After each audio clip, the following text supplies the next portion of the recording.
Hello, we are Obscura. Our pronouns collectively are she, her. We appear as a white woman wearing a black dress and a white collar. We have long brown hair with red dyed ends, brown eyes, and are wearing black lipstick and dark eyeshadow. Before we begin, we should mention that there will be some talk of Christian themes and occult practices, but hopefully we should be able to keep those to a minimum. So what connects the inner world, Carl Jung, and complex trauma? Well, the Red Book, the Liber Novus. It is the result of Carl Jung's self-experimentation that he wrote while he was alive. It was intended as a public presentation of his journals, but was kept private for decades after his death, until it was finally released and translated in 2009.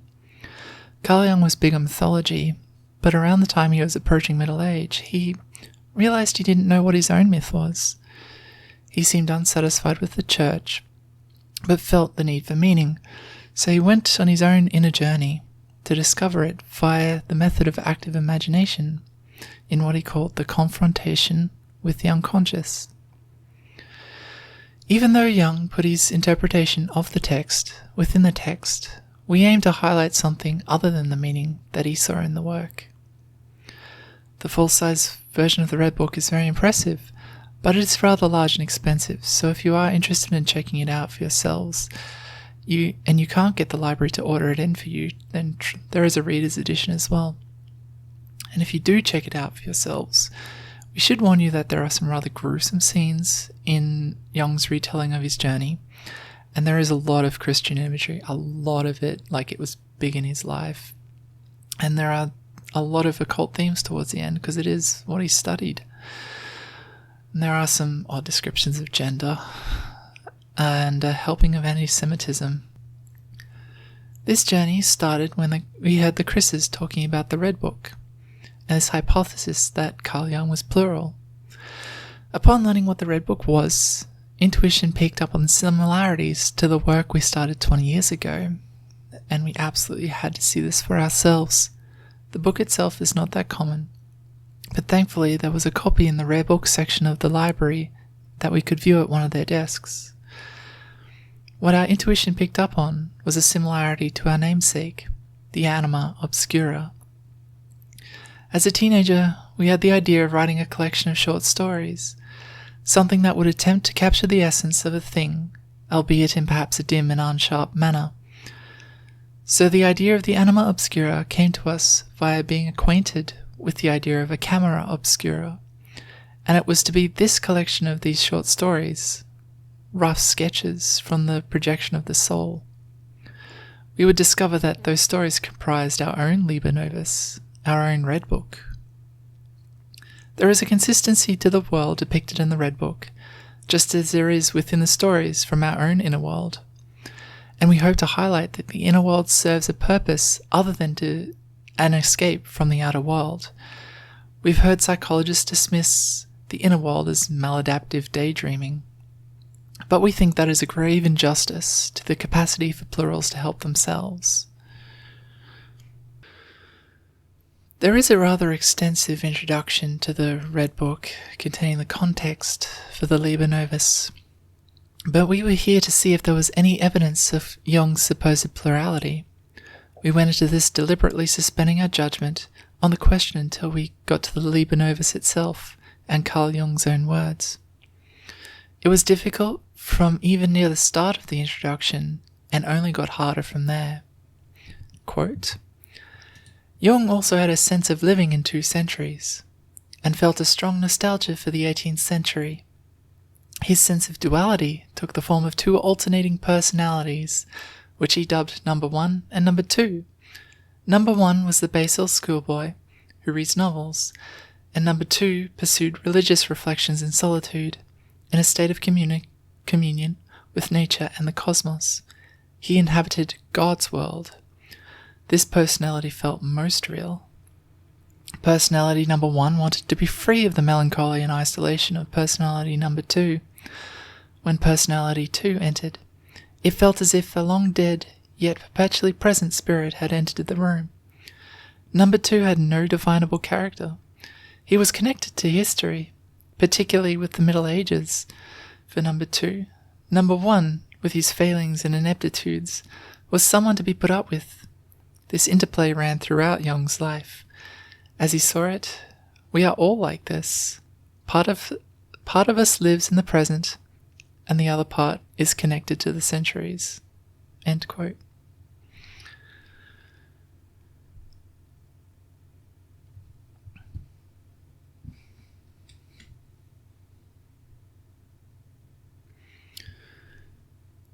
If someone casually told us this, or something like it, we would probably understand that there was some kind of plural. After all, this was certainly some sense of more than one. But we wanted to see if there was something more direct later on. While we continued the introduction, we found part of Jung's history and studies that mirrored our own past interests in the paranormal and the occult. End quote. Jung's medical dissertation focused on the psychogenesis of spiritualistic phenomena in the form of an analysis of his seances with Helene priest work.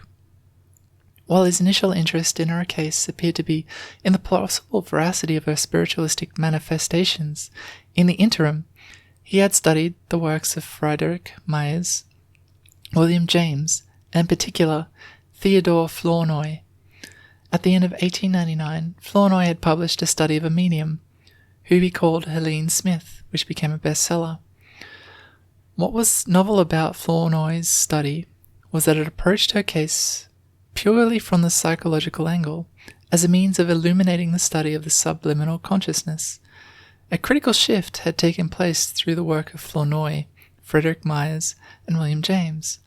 They argued that regardless of whether the alleged spiritualistic experiences were valid, such experiences enabled far-reaching insight into the constitution of the subliminal, and hence into the human psychology as a whole. Through them, mediums became important subjects of the new psychology. With this shift, the methods used by the mediums, such as automatic writing, trance speech, and crystal vision, were appropriated by the psychologists and became prominent experimental research tools.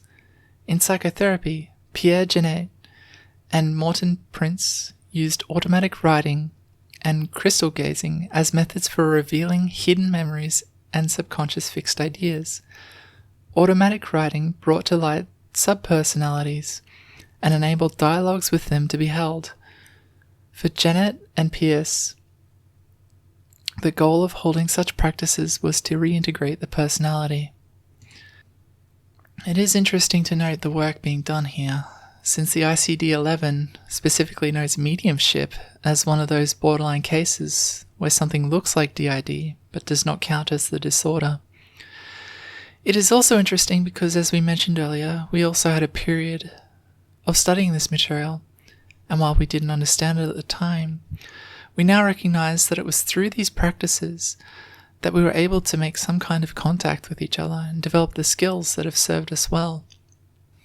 It was during this time that our dream journals from almost 20 years ago went from non-specific actors to occasionally having direct and specific references to headmates, with a far greater clarity around the events.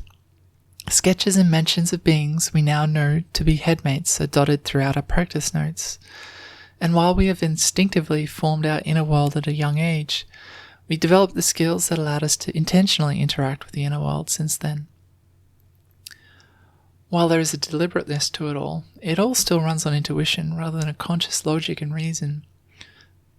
So when Jung began his self-experimentation after feeling the call of the depths, he struggled with the shift from his usual scientific practices. Quote, "I said to myself, what is this I am doing? It certainly is not science. What is it? Then a voice said to me, that is art. This made the strangest sort of impression upon me, because it was not in any sense my impression that what I was writing was art. Then I came to this. Perhaps my unconscious is forming a personality that is not I, but which is insisting on coming through to expression.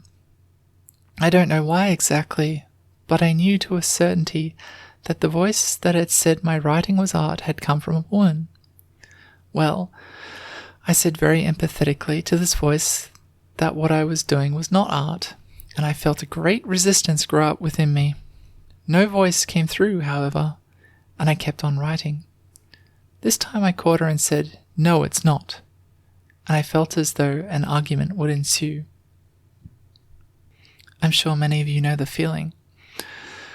This was his self-experimentation, and we were beginning to suspect that Jung had discovered exactly the same things that we did as a teenager. As I mentioned, it isn't guided by the same kind of reason that science is. This voice Jung was disagreeing with at the time he came to call his soul, and she was right. Quote, "The November entries in Black Book 2 depict Jung's sense of his return to his soul. He recounted the dreams that led him to opt for his scientific career, and the recent dreams that had brought him back to his soul. As he recalled in 1925, his first period of writing came to an end in November. Not knowing what would come next, I thought perhaps more introspection was needed. I devised such a boring method by fantasizing that I was digging a hole, and by accepting that this fantasy is perfectly real. The first such experiment took place in December 12, 1913. Such a banal fantasy, but when we saw this, we knew that what he was working on developing was the same visualization and meditative skills that we did. Back in the day, we called it thought control, but it's more like maintaining detachment from your thoughts, going below the surface level thoughts and opening your inner senses in that state to see the inner world. As indicated, Jung had extensive experience studying mediums in trance states, during which they were encouraged to produce waking fantasies and visual hallucinations, and had conducted experiments with automatic writing. Practices of visualization had also been used in various religious traditions. For example, in the fifth of the spiritual exercises of St. Ignatius of Loyola, individuals were instructed on how to see with the eyes of the imagination the length, breadth, and depth of hell, and to experience this with full sensory immediacy. We shall share the general method we used. The first step is noticing thoughts, but not getting attached to them. When we first started, it seemed like there weren't many thoughts, but the more we practiced, the more we noticed our thoughts and the chaos of them. And not only thoughts, the body joins in as well. Random itches, discomfort, tension, but those are distractions also. The trick then is to not only notice your thoughts, but be able to notice when you get caught up in one and reset to the detached flow of thoughts. Once we could stay in that space and notice thoughts without getting distracted and tied up in them, then we could go deeper and reach the meditative state.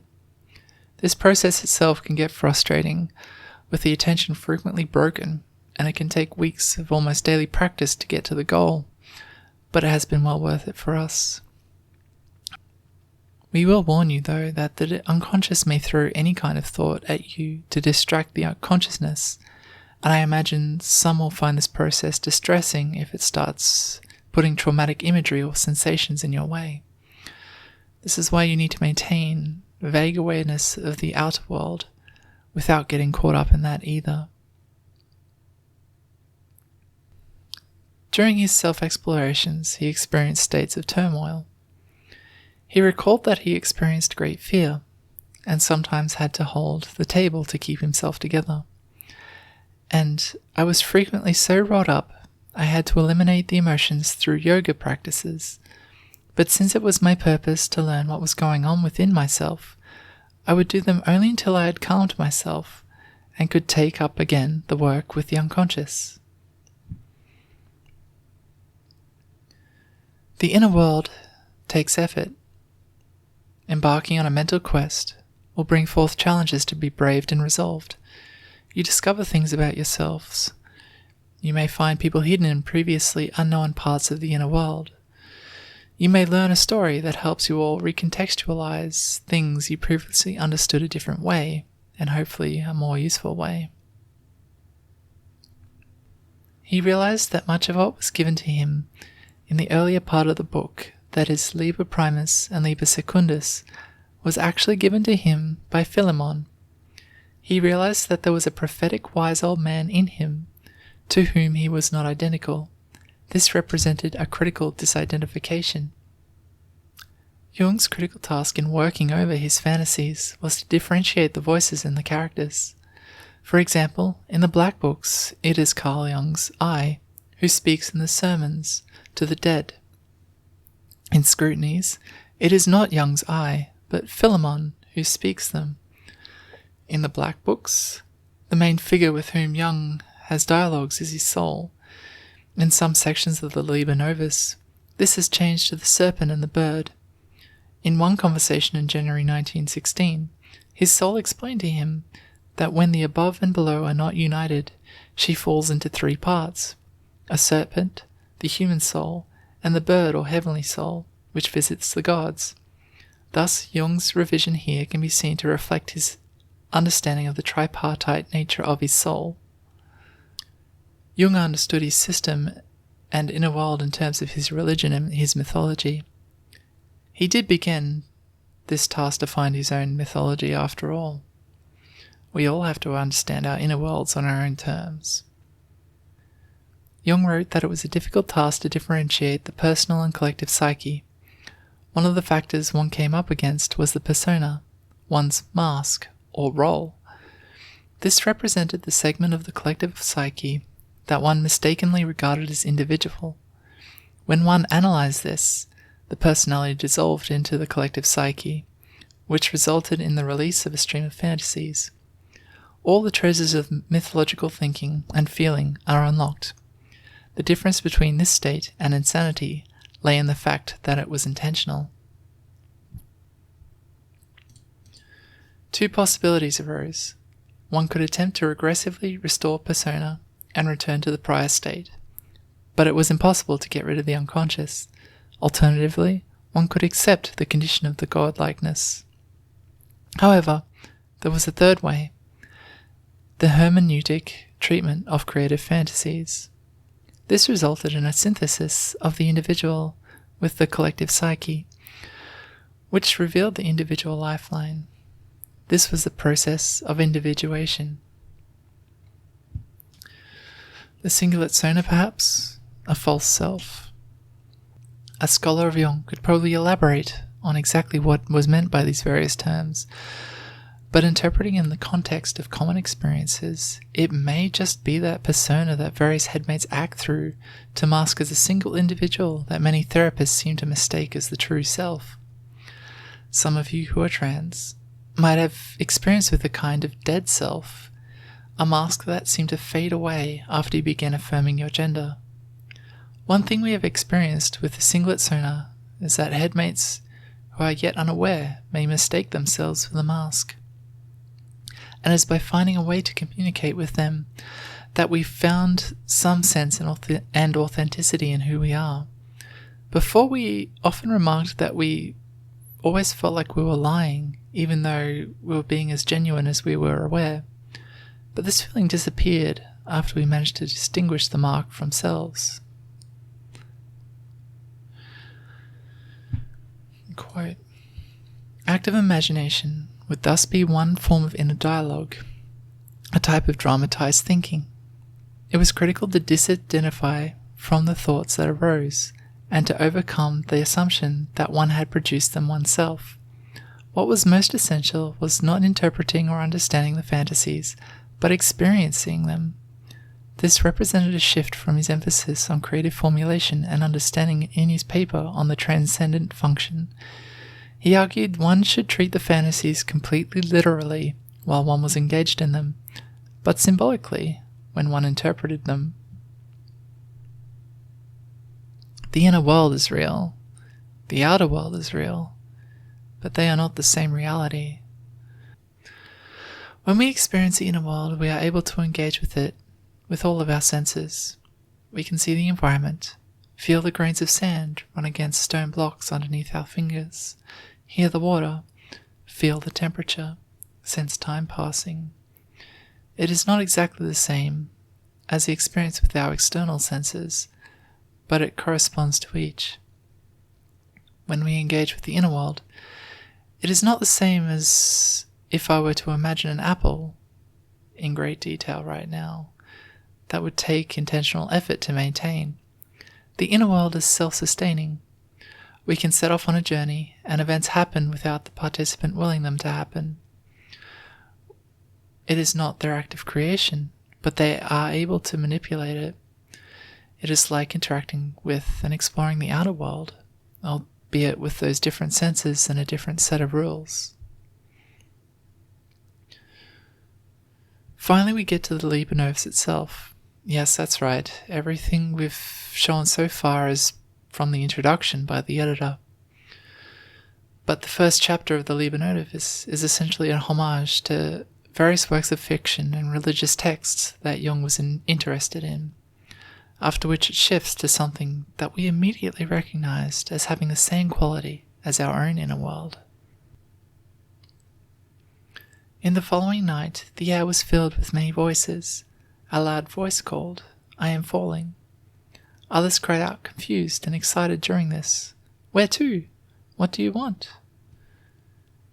Should I entrust myself to this confusion? I shuddered. It is a dreadful deep. Do you want me to leave myself to chance, to the madness of my own darkness? Whither? You fall, and I want to fall with you, whoever you are. The spirit of the depths opened my eyes, and I caught a glimpse of the inner things, the world of my soul, the many-formed and changing.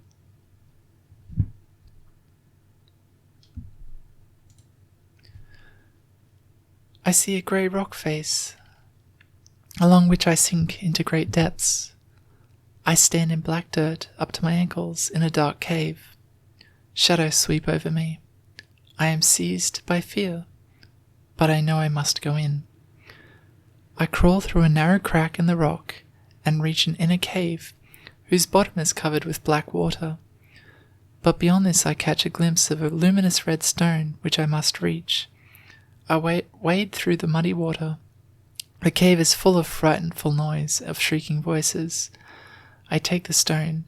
It covers a dark opening in the rock. I hold the stone in my hand, peering around inquiringly. I do not want to listen to the voices, they keep me away.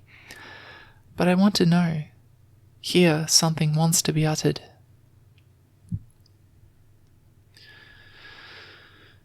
Now I'm going to share a portion of a story from our own inner world. I'm not sure if you'll be able to see the similarities we saw. We have been so far unable to define exactly what these qualities are. The dragon told us that it was not yet time for her to return, reminded us of the light I carried, and urged us to give it to the figure in the lake. I took it out. The soft red glow fell across the landscape. I was hesitant to drop it into the depths, but did so on the dragon's urging. The light barely came up through the water, dimmed by that darkness, but it reached the suspended woman, suffused her, brought colour back to her face. It seemed she took breath and smiled despite the water. The lake snapped frozen around us in response. The boat was stuck. Frozen vapour hung in the air and the temperature plummeted. I could feel the cold air sting my lungs. The ice was thick and we stood on it. The figure was still down there, more obscured by the ice, but also seemingly more alive.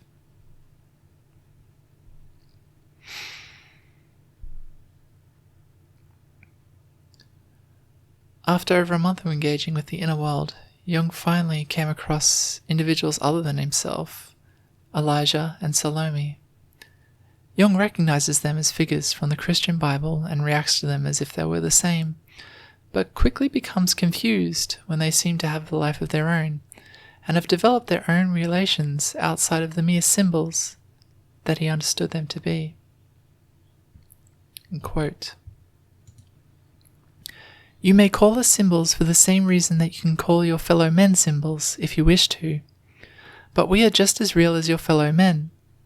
You invalidate nothing and solve nothing by calling us symbols. You plunge me into a terrible confusion. Do you wish to be real? We are certainly what you call real. Here we are, and you have to accept us. The choice is yours." While we were already convinced that Jung's experiences were similar to ours, we never expected to find such a direct claim. But it seems it was a lesson that had to be put directly to Jung. He had a tendency to struggle with doubt at times. This lesson was also reiterated with the next individual he came across, a knight in red armor that he called the devil. Quote, "I earnestly confronted my devil and behaved with him as with a real person. This I learned in the Mysterium, to take seriously every unknown wanderer who personally inhabits the inner world, since they are real, because they are effectual." The footnote expands on this point. Jung elaborated this point in 1928 while presenting the method of active imagination.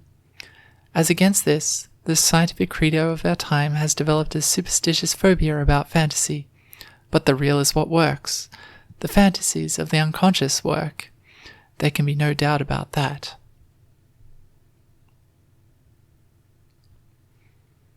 Now, to wrap this all up, I'm going to put this into a more clinical context. Earlier this year, we went to a 3-day complex trauma workshop for clinicians, and the main thing we learned there was, once again, we already knew exactly what to do. It was a workshop on the 3-phase approach to complex trauma treatment. The first phase is safety and stabilization. You learn how to soothe each other. You learn how to detach from your thoughts. This was the most important phase. You need to be able to keep each other safe when you all work with distressing thoughts and emotions. You all need to be able to make sure each of you can return to your own window of tolerance if things get out of hand. You need to be able to maintain the vague awareness of the outer world while walking within. You need to be able to maintain the triple awareness of the outer world, the self, and the other self, so that you can all sort out your feelings, so you can selves-regulate. The second phase is processing. It's experiencing. You are able to feel these emotions and experience these scenarios in an environment where you all have control for once. Since these things can be very intense, you'll often be right on the edge of your window of tolerance and start getting overwhelmed, which is why you need to practice being able to soothe and bring each other back from overwhelm. While journeying the inner world, we have vague awareness of the outer physical surroundings. We can feel fear, quite intense sensations of pain at times, but since we have developed trust within our system, we know that ultimately we are safe. The last phase is integration. Now that is a term they used, but it's often overloaded and misused in psychology. So we'll just use the terms internal community building and making meaning, because that's exactly what it is. It's making sure everybody has the support that they need to flourish. As the story of the inner world unfolds, and each of you gets to tell your own stories, you can go back to them and think about what they mean to you all collectively. What do these things mean for your inner world, and what the past means for your collective story, and for your place in the outer world? So what does all this mean? It means so many singlet psychologists we've spoken to are dead wrong about the inner world. It isn't merely an escape from the world. It's not something to be avoided and dismissed as mere daydreaming. The inner world is an important natural tool that can be used by plurals with trauma. The inner world is real. The inner world is therapy. Thank you.